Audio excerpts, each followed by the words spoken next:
여러분 반갑습니다. 2021년 7월 25일 오늘은 일요일이 되겠습니다. 자, 이번 시간에도 제가 또 종목을 하나 갖고 와봤는데요. 이번 시간의 종목은 지난 시간에 제가 포스코 해드렸잖아요. 같은 형제입니다. 예, 짜잔, 동국제강입니다. 동국제강. 예, 그래서 좀 몇 가지 먼저 제가 이 종목을 갖고 온 이유에 대해서 말씀드려 볼게요. 첫 번째 신용등급 관련된 건데 이게 이제 죽다가 살아났습니다. 거의 죽을 뻔하다가 살아났는데 내용을 보면 2013년도에 신용등급이 하향 추세로 돌아섰어요. 동국제강이 그 전까지는 신용등급이 좋았었는데 갑자기 나빠지기 시작했습니다. 그래서 2015년도에는 급기야 투기 등급으로 전락까지 했어요. 그래서 거의 죽었죠. 그래서 왜 이런가 하고 원인을 봤더니 그 당시에 조선 업황이 전방 산업이죠. 조선 업황이 불황이었어요. 불황이라서 이 후판 부문의 실적이 아주 나빠졌고 그 다음에 주택 수급, 수요와 공급에 대한 부담으로 인해 갖고 봉형강, 쉽게 말씀드리면 철근을 얘기한다고 보시면 돼요. 철근.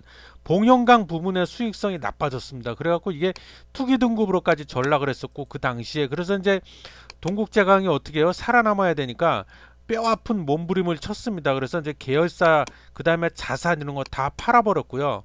매각했고 사업에 대한 포트폴리오도 개편을 했습니다. 그래갖고 강력한 구조조정, 정말 뼈를 깎는 구조조정을 해갖고 2018년도에 다시 투자 등급으로 회복이 됐습니다. BBB 마이너스 등급인가 그래요. 회복을 해갖고 그러다 올해 5월 달에 한국기업평가 신평사죠. 3대 신평사 중에 하나는 한기평이 신용등급을 안정적에서 긍정적으로 상향 조정을 했습니다. 이건 대단한 겁니다. 그래서 이것뿐만이 아니라 다른 그 우리나라의 빅3 3대 신평사들 모두가 동국제강의 신용등급 전망을 긍정적으로 평가하게 됐습니다. 그래서 이것의 의미는 굉장히 크다. 실질적으로 보면 투기 등급까지 떨어졌던 그 기업이 투자 등급으로 신용 등급이 기사 회생하는 경우는 거의 없다. 1년에 한두 군데 나올까 말까 하다. 근데 동국제강은 그걸 해냈다. 그리고요. 그다음에 이제 그 기업 자체를 보면은 시가총액이 오늘 현재 2조가 좀 넘어요. 2조 넘고 시총 순위가 코스피 148위, 상장 주식수 9,540만 주 정도 됩니다. 그리고 무엇보다 퍼가 10배가 안 돼요. 9.79배. PBR도 1배가 안 됩니다. 0.98배. 상당히 저평가되어 있다 지금. 그렇게 볼 수가 있고 그다음에 중요한 게 실적 부분이겠죠. 실적을 보면 2018년도 매출액 연결 기준이에요. 5조 9,600억, 6조 정도 되죠. 2019년도는 5조 6,600억, 비슷비슷해요. 2020년도 매출액 5조 2천억.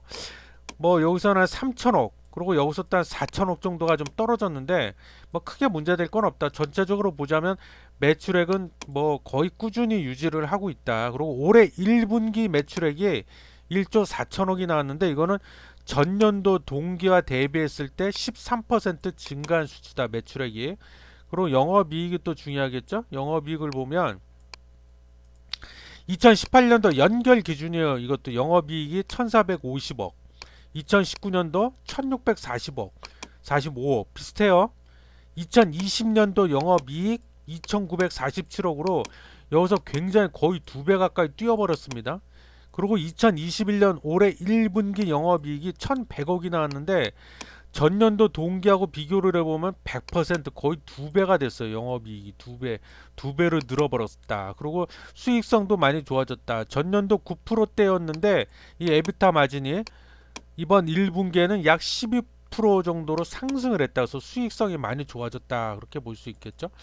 그래서 실적도 나쁘지 않습니다. 그리고 이제 끝으로 전망, 앞으로 동국제강의 비전 전망을 보면 일단 동국제강의 그 주력 제품은요. 봉형강하고 컬러 강판이라고 보시면 돼요. 봉형강은 쉽게 말씀드리면 아까 얘기했죠. 건설 현장에서 쓰이는 그런 철근을 얘기한다고 보시면 되고 컬러 강판은 냉장고 세탁기 거기 보면은 다 철로 돼 있잖아요. 겉에 껍데기가. 근데 거기 이제 아름답게 색깔을 입힌 거죠. 그 요즘 그 예를 들자면 삼성전자 비스포크 냉장고 이런 거 보면 노란색, 빨간색, 알록달록 색상이 다양하잖아요. 그게 다 컬러 강판을 써서 그런 겁니다. 그래서 포스코 강판, 동국제강 뭐 이런 기업이 있습니다. 컬러 강판을 생산하는 곳이. 그래서 근데 동국제강의 주력 제품은 봉영강 즉 철근과 컬러 강판이다.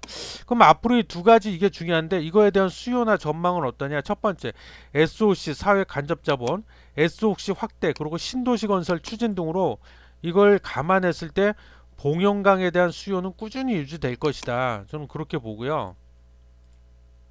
그 다음에 올해 건설 경기가 연말로 갈수록 이제 건설 경기가 회복이 되면서 근데 이거는 이미 일어났죠. 이 사태는 대란이 일어났죠. 뭐 철근 대란이 일어났죠. 그래서 시장에서 극심한 품귀 현상을 빚고 있다. 철근이 모자라서 아우성이다 지금. 그래서 덩달아 철근의 가격도 오르고 있다 지금. 철근 가격의 기준이 되는 ST400 제품 같은 경우에 1톤당 유통 가격이 2021년도 5월 14일 기준으로 97만 원. 그래서 올해 들어서 이미 50% 가까이가 급등을 했습니다. 철근 가격이. 그다음에 가전제품하고 건설 자재에 쓰이는 컬러 강판 이거에 대한 판매량도 급증을 하고 있다 지금.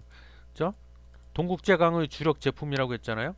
그래서 한국철강협회에 따르면 올해 1분기 국내 컬러 강판 생산량은 54만 3,645톤으로 전년 동기 대비해서 약 8.2%가 증가한 지금 수치다. 그리고 세 번째, 오는 7월 달에 얼마 안 남았죠. 오늘 올해죠? 7월? 이번 달이죠? 부산 컬러 강판 라인 증설이 완공이 돼서 마무리가 되면 컬러 강판 매출과 수익은 더 늘어날 전망이다. 그래서 전망은 나쁘지 않다. 전망은. 그리고 끝으로 주가 차트 보겠습니다.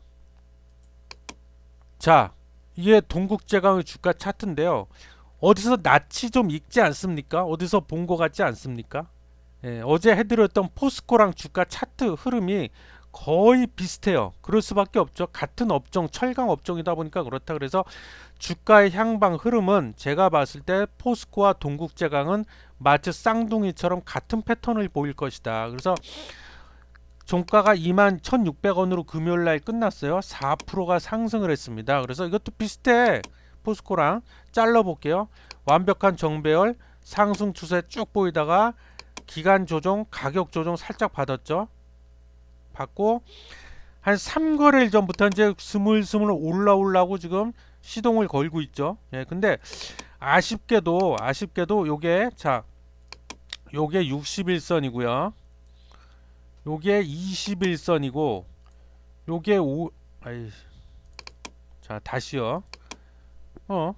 이게 왜 이러지? 더위를 먹었나봐요 이 PC가 지금. 자 잠깐만요. 자 여기 좀 그려볼게요. 요게 61선 그리고 요게 21선 그리고 요게 51선인데 5일선이 21선에 살짝 뚫긴 뚫었어요. 뚫었는데 아직은 좀 불안하게 뚫었어요. 윗꼬리가 살짝 아주 짧게 달리면서. 그리고 더 중요한 건 61선을 뚫어내야죠. 이거를 이렇게 뚫어내야 되는데 제가 보기에는요.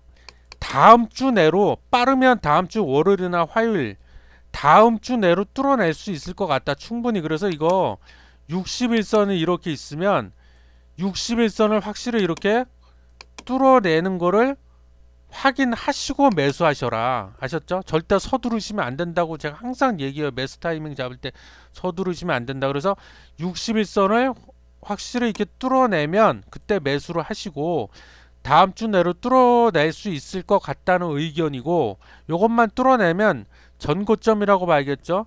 27,850원도 뭐 뚫어내는데 크게 무리 없을 것이다. 저는 그렇게 본다. 그래서 오늘 동국제강 비전이 밝다. 동국제강 말씀드렸습니다.